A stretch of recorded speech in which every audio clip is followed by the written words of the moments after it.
Do you know how many species of bees there are in the world? Have you ever thought about that?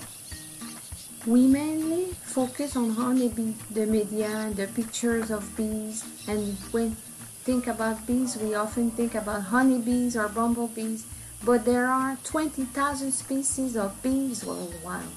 So in this course, that is what I want to focus on: the diversity, their classification, how they see the world, and how do they interact with different flowers, which flowers are good for bees.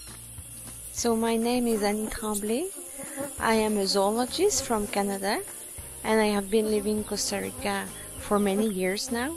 I started beekeeping 5 years ago, and I teach beekeeping here at university.